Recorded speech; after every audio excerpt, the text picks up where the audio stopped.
Majelis Kehormatan Mahkamah Konstitusi atau MKMK akan memutuskan sidang etik terhadap Ketua MK Anwar Usman terkait dengan putusan MK soal usia minimum Capres-Cawapres. Menurut rencana, putusan etik akan dibacakan pada hari ini. Hari ini, Saudara, MKMK telah menggelar kemarin, Saudara, MKMK ini sudah menggelar rapat tertutup untuk merundingkan isi putusan yang akan dibacakan pada hari ini. Majelis Kehormatan Mahkamah Konstitusi mengklaim telah mencapai kesimpulan. Sebelumnya, Ketua MKMK Jimli Asidiki menyebut draft putusan sudah disiapkan, namun isi rinciannya masih dirundingkan.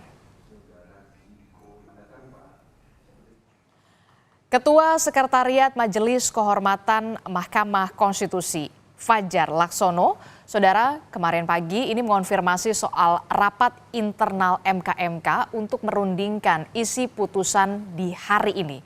Rapat internal berlangsung secara tertutup. Rencananya, Saudara, kemarin pada pukul 9 waktu Indonesia bagian Barat.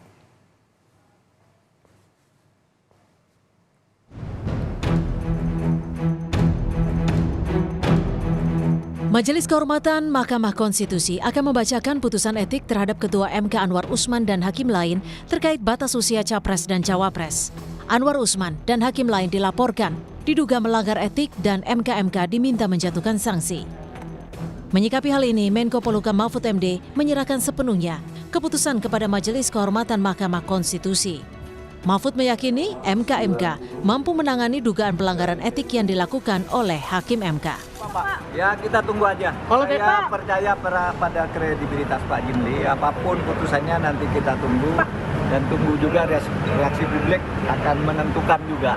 Berarti putusan 90 bisa dianulir dong, Pak? Dan konsekuensinya apa? Tunggu besok aja.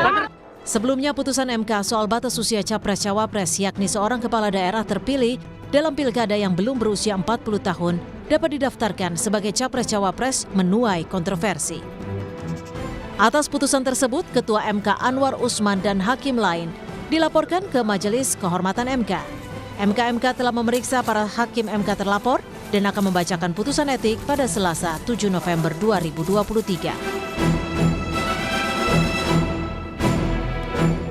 Lalu bagaimana dengan jelang putusan MKMK tentang dugaan pelanggaran etik hakim MK? Kita sudah terhubung dengan jurnalis Kompas TV, sudah ada Tifal Solesa di Gedung MK Jakarta. Selamat pagi Tifal. Tifal, kita betul-betul menanti putusannya Majelis Kehormatan Mahkamah Konstitusi. Jadi pukul berapa akan dimulai dan tahapannya akan seperti apa?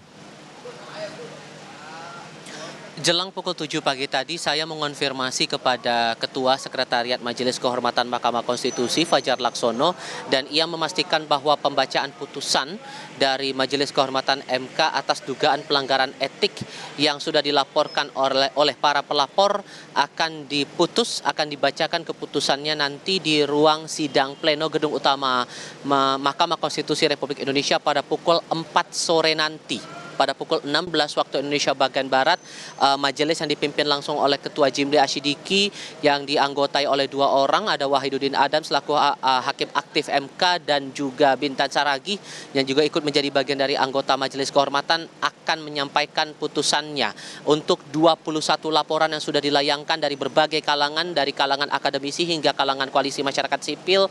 Ini nantinya akan disampaikan apakah dugaan pelanggaran etik ini terbukti atau tidak. Bila pun terbukti, apa bentuk sanksi yang akan dijatuhkan.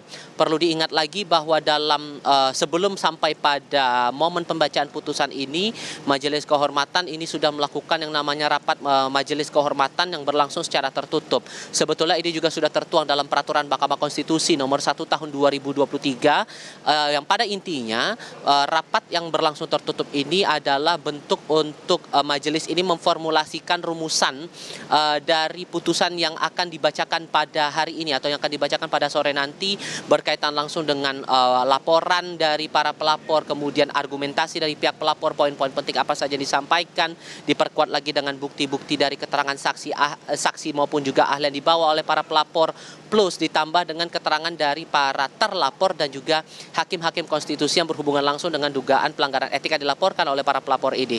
Nah, nanti rencananya kalau dari keterangan Fajar Laksono kepada saya beberapa jam yang lalu, 21 pelapor dan 21 pihak yang menjadi pelapor dalam kasus ini sudah diundang untuk hadir, begitu juga untuk para hakim konstitusi yang dilaporkan dalam dugaan pelanggaran etik ini. Nanti kita akan cermati saat sidang akan berlangsung pada pukul 16 waktu Indonesia Barat, Adisti. Oke, itu artinya kita akan kawal bersama bagaimana dengan putusan dari Majelis Kehormatan Mahkamah Konstitusi pada pukul 4 sore nanti terkait dengan putusan etik soal Ketua MK Anwar Usman. Terima kasih informasinya. Jurnalis Kompas TV Tifal Solesa melaporkan langsung dari Gedung Mahkamah Konstitusi Jakarta.